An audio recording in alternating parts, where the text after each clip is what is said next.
course, as we may have seen when we were walking into the masjid, there is a table outside. The brothers from Islamic Relief are here. So inshallah, everyone's requested to do what they can, inshallah, with regards to Islamic Relief.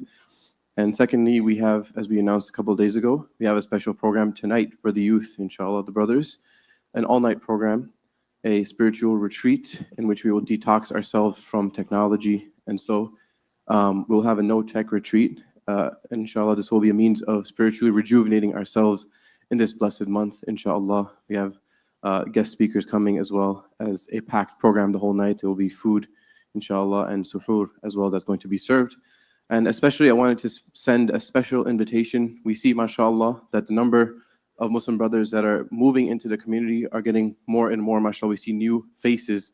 So specifically the young brothers, it's a great opportunity to meet the youth, and inshallah, you'll find that everybody's welcoming. They're not like, ostracizing to new people. No, inshallah, we'll welcome you. We want to get to know you and meet you, inshallah. So I wanted to send a special invitation, especially to those young brothers, inshallah, as well as everybody else, to join the program tonight, inshallah. Bismillah ar-Rahman ar-Rahim.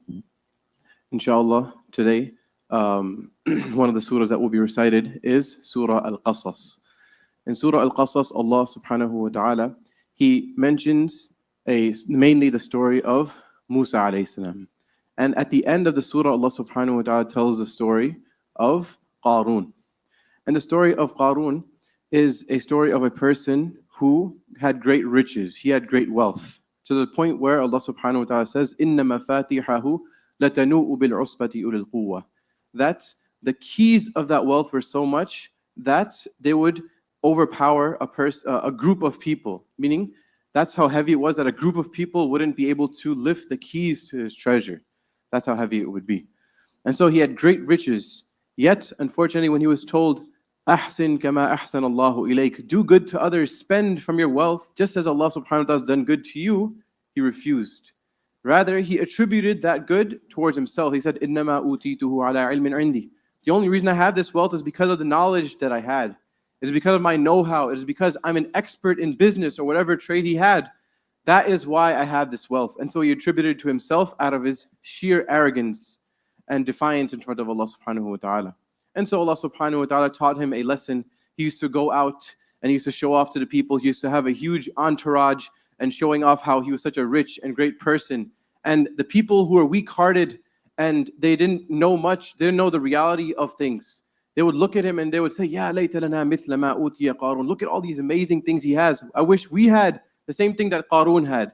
Innahu ladhu hadhin azim. He really has, a great treasure in this world. He has what we really want in this world. But Allah talks about another group of people who didn't get swayed and bedazzled by this great display of his riches. Rather, what did they say? They said, وَقَالَ الَّذِينَ أُوتُوا الْعِلْمَ وَيْلَكُمْ.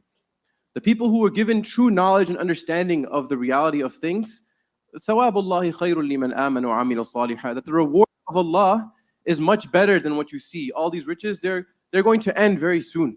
So the reward of Allah subhanahu wa ta'ala is much better for those who believe and who do good deeds. Right? And then what ended up happening? Obviously the people, they probably didn't pay much attention. Oh, these guys, they're just saying that because they don't have money. Right? They're just saying that to cope. But this guy really has money. He has something that we all want. And then afterwards, what does Allah subhanahu wa ta'ala do? Because of the arrogance of Qarun, because of his rejection of Musa alayhi salam, he ended up swallowing Qarun and his treasures into the earth. Right? Then the people who were once seeking the same thing that Qarun had, then they came to their senses. They realized they realized the reality that one person having wealth doesn't mean anything, because Allah just gives some people wealth and He gives some people less. But that doesn't equate to that person having a higher value in the eyes of Allah subhanahu wa ta'ala or not. Right? And so this should be a lesson for us as well. That's, a lot of times we see, for example, on social media, or you just see videos of the rich people and, oh, they have this many cars, they have this supercar, they have that amazing mansion, they have this, they have that. And you have a sort of longing, especially when you follow people on social media, they tend to flaunt their wealth. So we should not be deceived by these things. We should realize these things are very temporary, and there'll actually be a proof against that person if they don't use it for good. Rather, the only thing you should truly be jealous of a person for is if they have a higher rank than you in terms of hereafter. If they're doing better than you in terms of their good deeds. That's what's the most important in this life. And in the end, Allah concludes this set of ayat, the story of Qarun, by saying, تِلْكَ الدَّارُ الْآخِرَةِ نَجْعَلُهَا لِلَّذِينَ لَا يُرِيدُونَ عُلُوًّا فِي الْأَرْضِ وَلَا فَسَادًا. This is the hereafter, the home of the hereafter, that we make it for, we have reserved it for those who do not want superiority or corruption on the earth.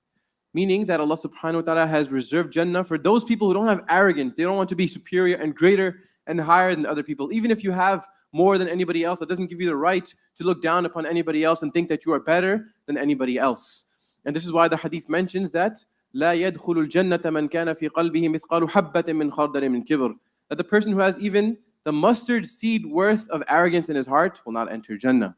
So we should look into our hearts, that do I have arrogance? Do I think that certain qualities, or maybe your skin color, maybe your ethnicity, or maybe your wealth makes you better than any single person? Absolutely not. We have to constantly check our hearts and check to see if we are have this arrogance in our heart or not, because we do not want to be of those people who enter the fire because of this terrible quality. And we know that Allah subhanahu wa ta'ala has reserved the hereafter for the humble, those who do not have this superiority in their hearts. May Allah subhanahu wa ta'ala grant us all tawfiq wa akhiru da'wana alhamdulillah.